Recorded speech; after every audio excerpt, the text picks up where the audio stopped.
Actually, a lot of people have misconceptions where, they think animals are just some totally different creatures where you can't really, bond or mingle with them. But when you really think about it, they're also living beings with emotions, feelings, they're sentient beings. For me, they're one of the most important parts of life. I think they're incredible teachers of humility and compassion, and unconditional love, I think, is the greatest lesson that they can teach us as human beings. The best gift which I have been given, that I've opened up myself to the happiness and the joy of the animals, despite the suffering which you also encounter. And what our Rinpoche always says is that animals are the source of compassion. Saving life, helping a dog is bigger than any lakang or statue or any, this is the real thing, save another one's life. Animals are the beautiful creatures, the better humans and the masterpiece of Lord Himself. They are the best thing that ever happened to us. They nurture our lives.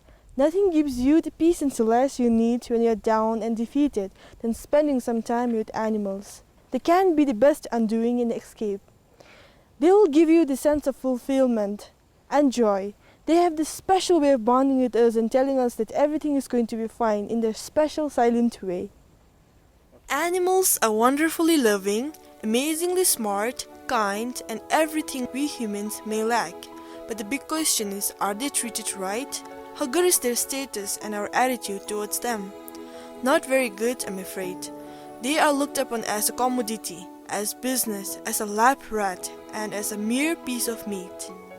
Animals are subjugated to cruelty. They are abused, caged, chained, forced to fight and tear each other apart for our amusement and mercilessly slaughtered piece by piece. But there is light even in the heart of darkness.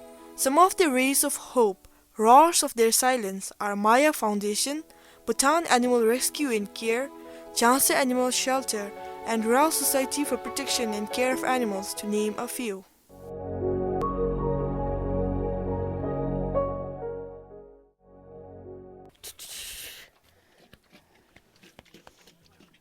This is Mr. Piggy.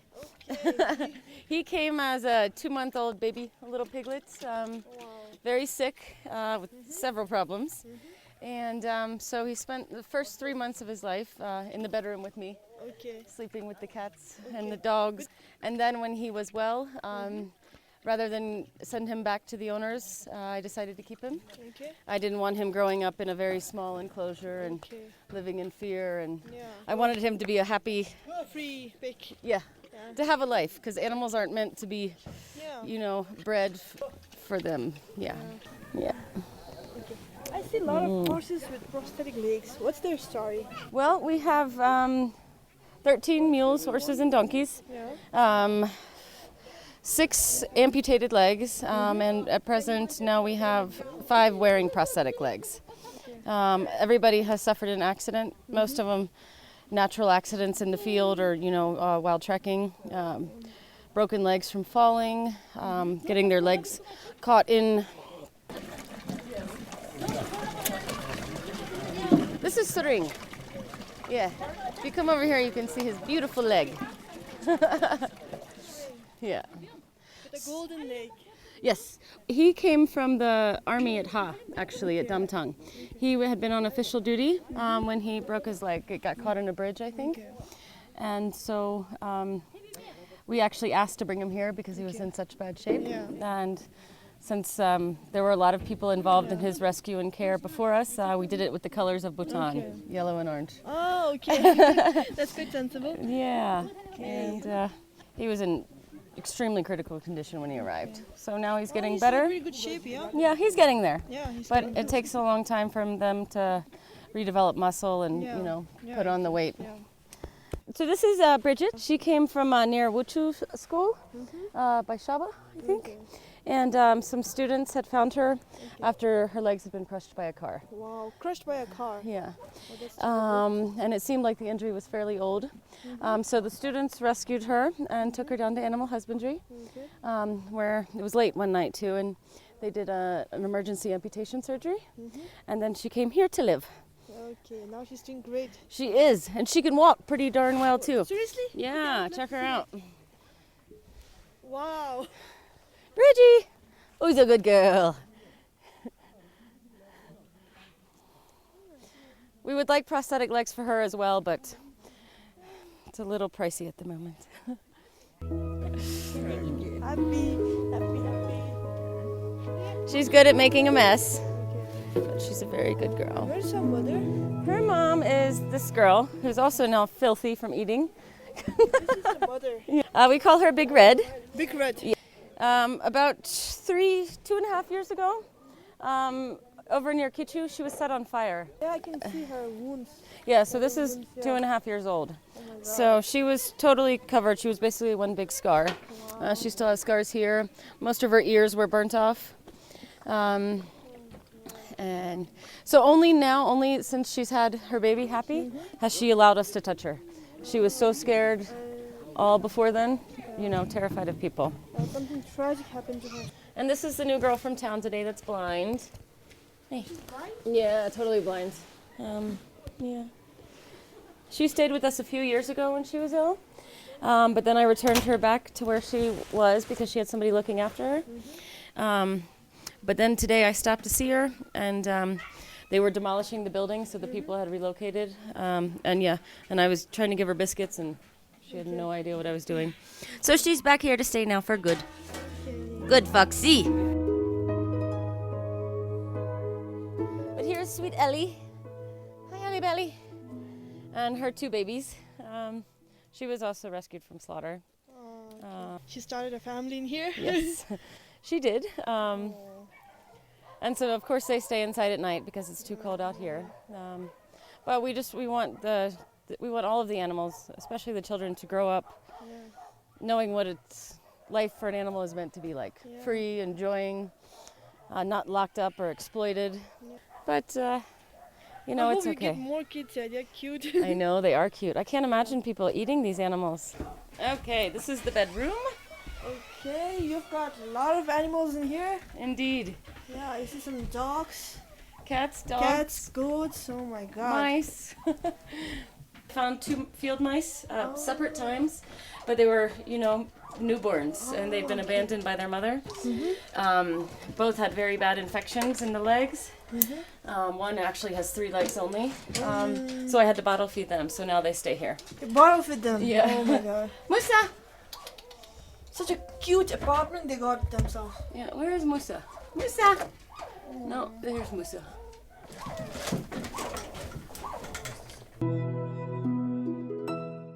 What made you take in these animals and care for them?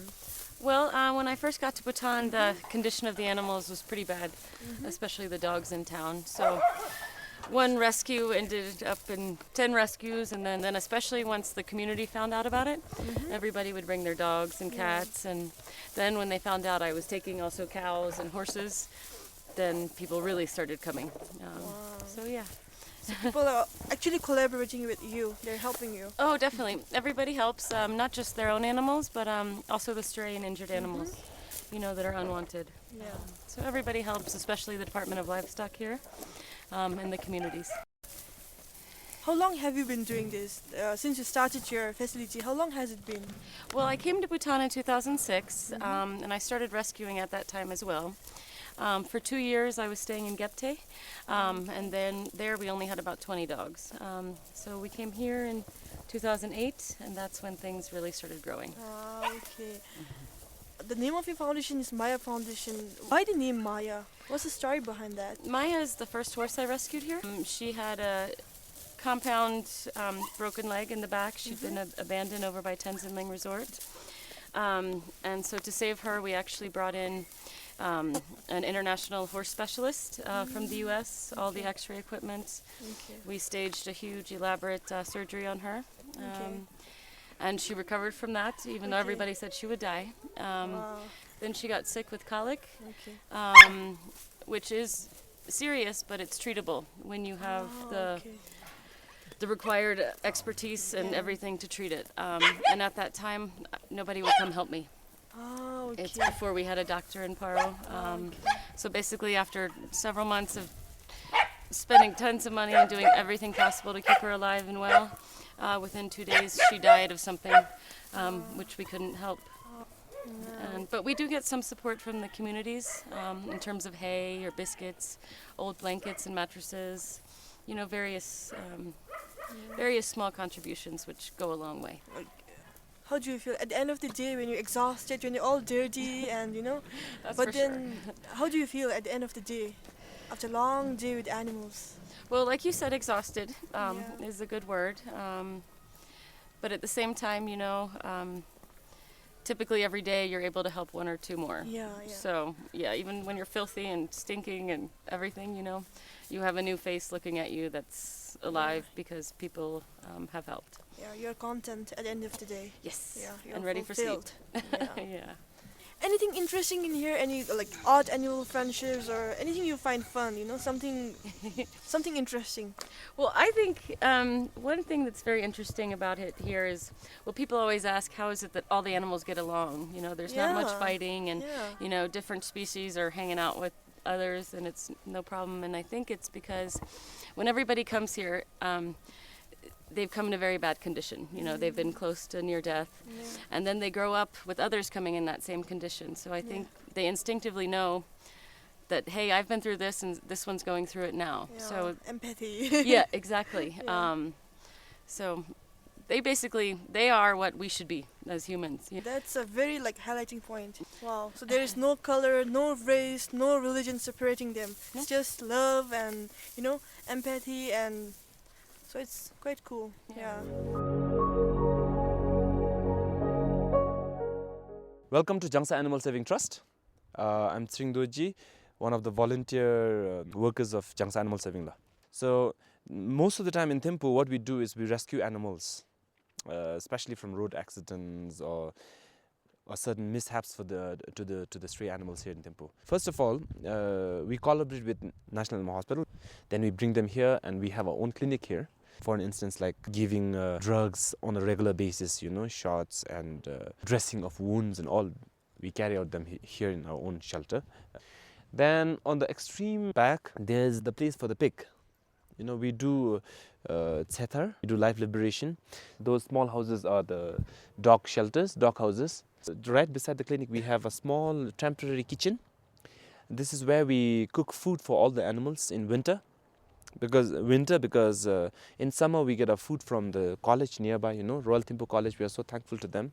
They give all their leftover to us. And in winter, since they are not there, we have to cook our food. At one point, we started to gather food from the hotels in town.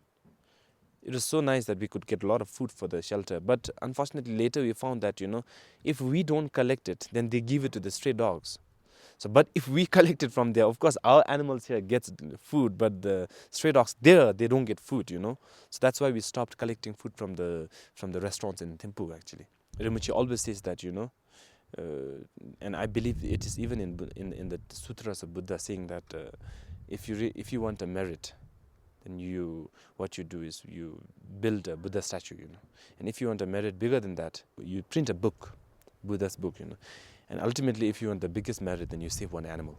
So, to be very precise, annually, you know, Jangsa saves about 100 to 200 yaks per year, and about 20 to 30 cattle per year, and then within the range of 30 to 200 abandoned animals, you know, whereby who came across road accidents or have certain diseases. And the most important thing is we buy a lot of fishes. Like thousands of fishes every year, you know. Jangsa functions totally on voluntary basis, you know. There are 500, 600 volunteers for Jangsa. And we get immense help from the community, actually. And also, we would really like to thank people who call us up, you know. If people see any sick animals anywhere, then they can instantly call in these numbers. So that's why we would like to thank everyone. So if you really look at the animals, you know, state of animal in Bhutan, it's very sad. I mean, globally, it's very sad. Nowadays, these roads are being constructed, these facilities are being constructed, buildings are being constructed everywhere, and especially with the stray animals, you know, it's every year, every day, the space for them to live is becoming minimized, you know. Even if you look at like these days, if you look in BBS and all, we hear farmers complaining about the destruction of the crops and all. But if you really look at it, was their home before. We have like encroached into their area, and then later we said, oh, they are coming back, to their area. My friend Somnozan always says that the biggest enemy to the stray dogs in Bhutan are the cars. Because every week, we like get 2-3 cases. They're being overrun by the cars, And sometimes when we really look at them, it's very sad. Despite their importance in the role, of creating bodhicitta, the Buddha nature in humans' mind, the way that they are being treated, the way that they are being looked upon, it's very sad actually. That is why Jangsa as an organization, it's not only rescuing 1 or 2 animals. It's creating that sense of gratitude, that sense of thankfulness to the animals. As per Buddhist philosophy, these animals have been our parents. Despite believing that animals are our parents at some point of life, some point of time, we still eat them. So I think these are the philosophies which needs to be flourished, not as an animal fanatic, not as an animal lover, not as a dog lover, whereby I just help dogs, or not as a turtle lover, or not as a monkey lover, I think that animal has to be viewed as a source of compassion. One of our prime volunteer, he always says that animals are the medium, the animals are the medium, and compassion is the ultimate goal, and saving life is a practice, and in that manner, then the love for animal becomes like a universal experience.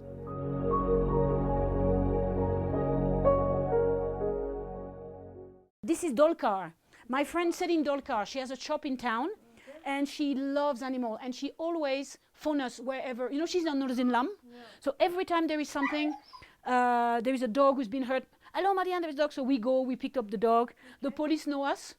So they stop the car, yes, and so all those young policemen, they are very help. They help to carry. They are really. We have a lot of help. This is the handicapped ones. Okay. Those ones are not sick. They are just handicapped. Okay. So they don't need to stay inside. The one inside there, they would catch cold. So they are paraplegic. You will see in the afternoon. We'll put them in their wheelchairs. They can. So they have a little bit of moving around. They function like us. They are jealous. They fight for the food. The big piece of meat on top is for me. The faster with the spoon is the one who gets it. Same with the animals. It's just that the way they communicate is, for us, difficult to understand. People say, oh, they don't speak. They do. We just don't speak their language. So we just have to learn. It's up to us to learn. It's our duty. We've been so lucky to be reborn as humans. And it's not just, a lot of positive for us is also a lot of responsibility and duty. Not just saying, hey, I'm a human, I can do what I want. If you can do anything you want, choose to be kind. If really you can choose to be something, be kind. That's my opinion. So here we have the handicapped. So those ones, they have some dressing because they are also paraplegic. They've been hurt by cars. Okay. And you see this one at distemper. You see how he's. Yeah. This is typical of distemper. Hiro, you see he knows his name. Hi guys.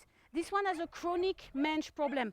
It gets better and worse, and those are difficult cases because you cannot really bring them back. Same with Karpo. Karpo is the typical dog from Poppy Farm from India. Bought into a fair here by a friend of mine, beautiful little puppy, no immune system. Because mother stuffed with antibiotic in the cage, puppy stuffed with antibiotic because they don't clean and they don't maintain the hygiene for mother, and then people are buying those dogs from India, from even in Bangkok, puppy farms. They are in the West. We are having legislation now to close them, and I really, really hope that in Bhutan there would be much more strict regulation of where other dogs are coming from. Not to import dogs. People should be allowed to bring dogs, but really where they get them from, because we are encouraging suffering and misery, and people making profit out of this. This is Sede. This is his good profile. This is Sede's good profile. If you look on the other side. What's the story? Oh, Sede was a dog that Jamie in Paro used to you know, not really take care of. He was doing well. People were feeding him. He was having some restaurants and bar who were giving the leftover. So he was one of the regular in the streets in Paro. And one day she got a phone call saying that there is a car accident, big DCM, run over a dog, and we think he's dead. Okay. She rushed there and they couldn't find the dog. He apparently had moved, which was a good news. He could move, but he could have just moved to die somewhere. Yeah. So they looked for hours for him and finally found him with half his head completely gone. Really, you know, all the jaw was gone, the teeth were exposed, the eye was popped out. Really, really had taken the DCM straight in his face and half of it was gone. And so he was treated by the veterinary doctor in Paro. And then it was a lot of management. After 2-3 days, you know, you had to redress everything. It was a very complicated case. So she sent it over to me here because I have more experience with those. And then really, it took him about 8 surgeries, reconstructing everything. And now he still have probably 1 or 2 more surgery to do, some clipping, some restitching of the skin. And he's going to be as good as new. So of course, if you see him like this, he looks perfect. Sidi, show. Sidi. Hi. So you see, here it's the mouse. You can put your finger through it. Oh my God. You see? We still have to reconstruct this part. Yeah. Okay, sorry, Babu. Okay, but this we can only do once all is healed, because if you start to stitch this one, then it's not going to have enough flexibility. We'll do this area which needs a lot of flexibility. You have to be careful also with the nerves, okay? Yeah. So you don't want the mouse, you know, to go down like this because you lost one of the main. So we have to be very careful in stitching and repairing everything. But you know, nature is fantastic. Yeah. Time is on our side. If you give a lot of love and care, if you give the right food, the right treatment, dogs can also heal. It's just you have to be able to provide a place where they are safe and fed until they get better. Okay. You know, it's one dog at a time, and more people actually feel empowered to do something. Yeah. They actually say, hey, yes, you know, I can give a phone call there. I can bring him to the Subachu vet. I can bring him here after that for recovery. They can really think, I've done something. And the happiness to do something, once you start it, you know that this is the real thing. And sometimes saving a life is just being the one who is there at that moment to give the few biscuits who will help him to get over the disease. You don't have to take care all their life. Yeah. You just have to live in the moment, as the Buddha says. In the moment, you save. And the next day, you know, somebody else will do. It's just that everybody does a little bit. And it's nothing to do a little bit. But if everybody does a little bit, I'm a utopist, I'm a fanatic Buddhist. I feel we can really have a society, not only in Bhutan, but in the world, which is actually built on kindness. Yeah. So this is the monkey corner. This is the wildlife corner. Okay. Hi. Hi, Dibu. Hi. Oh, careful. So, hi. This is Diana. Diana. Brr. Brr. Brr. She's Sister Namge. Okay. Sister Namge was rescued. A very bad story, a very sad story. Okay. Basically, she was mistreated and rescued by some people in Olaka. But then she went up an electric pole and she was electrocuted. Oh my God. So she was burned on all her torso. That hand and the other hand was so burned that I had to amputate. I had to take it out.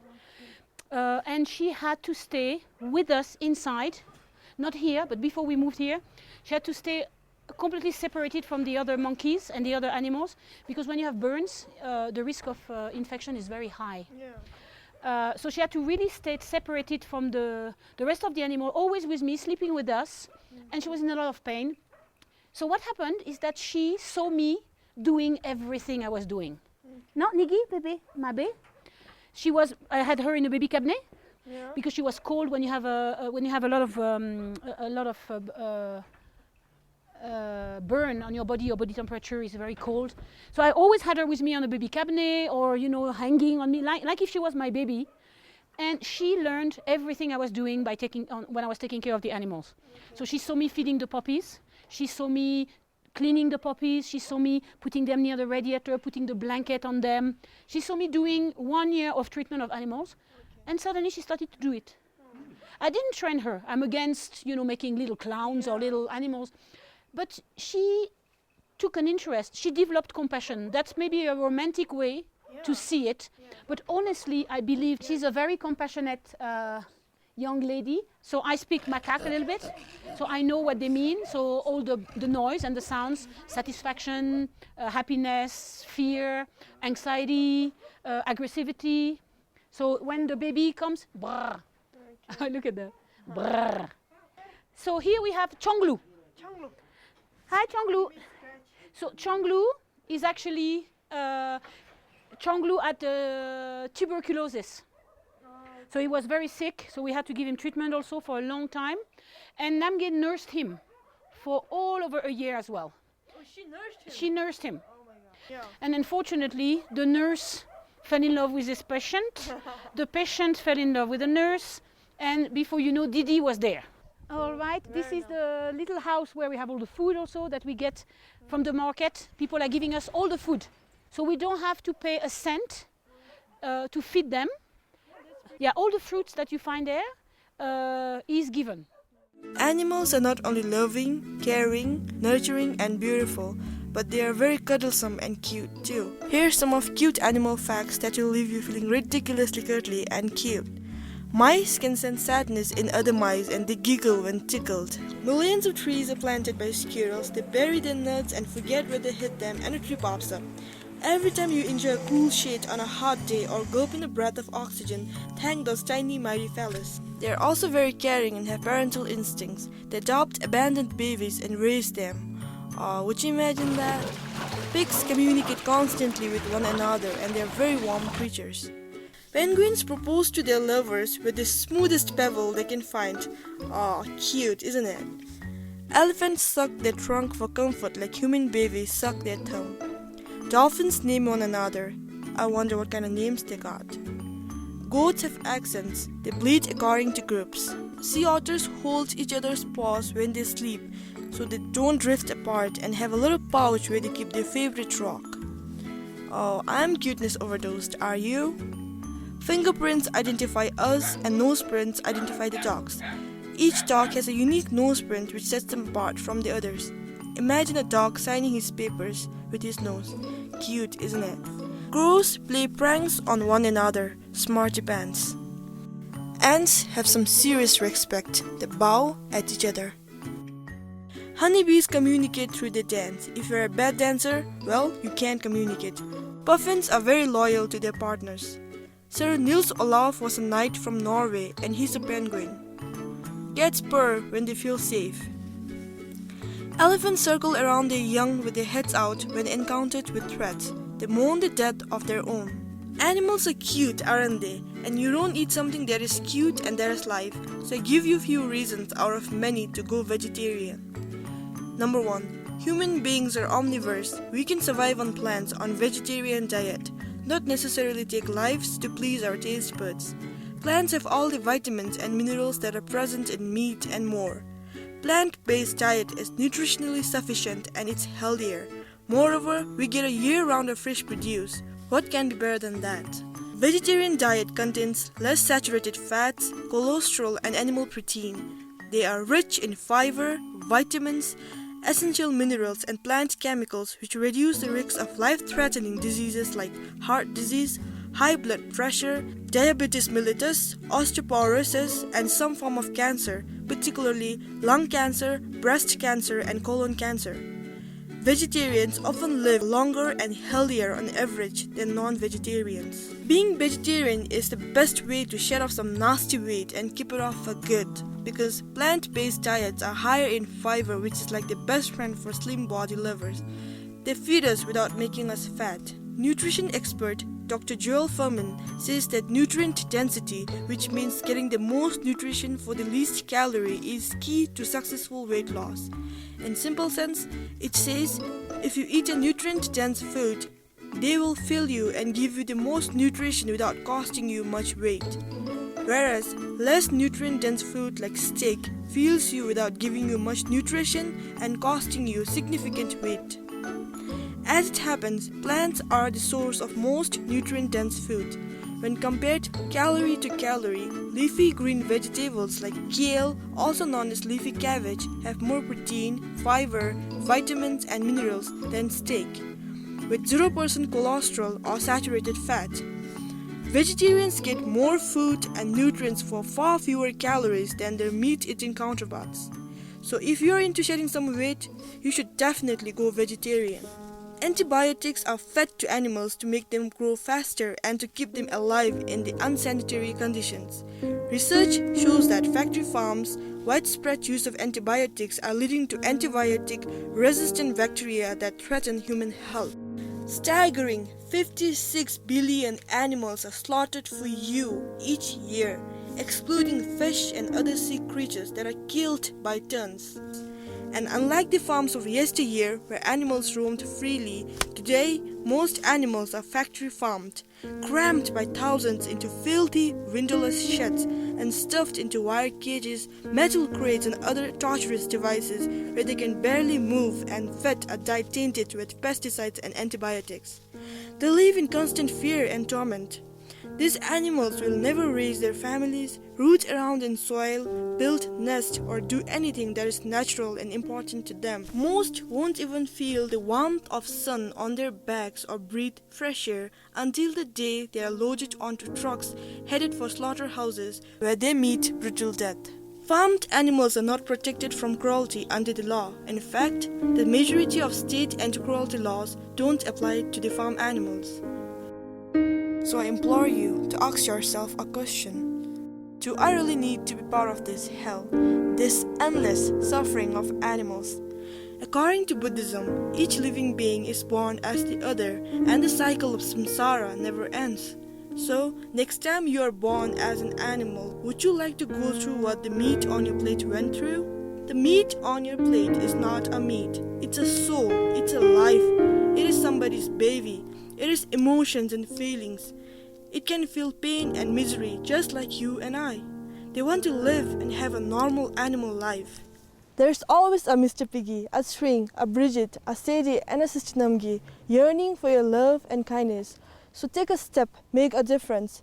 There is home for any animals in need at Bhutan Animal Rescue and Care, at Jangsa Animal Shelter in Thimphu, and Maya Foundation in Paro. All you gotta do is take them there or call them if you see any of those beautiful souls in need. Understanding animals and being kind to them gives you that priceless feeling of extraordinary gratification and feeling that you're alive for something good. Discover the joy of giving. Make this world a better place for our furry fellas and other silent beings. Join the roar.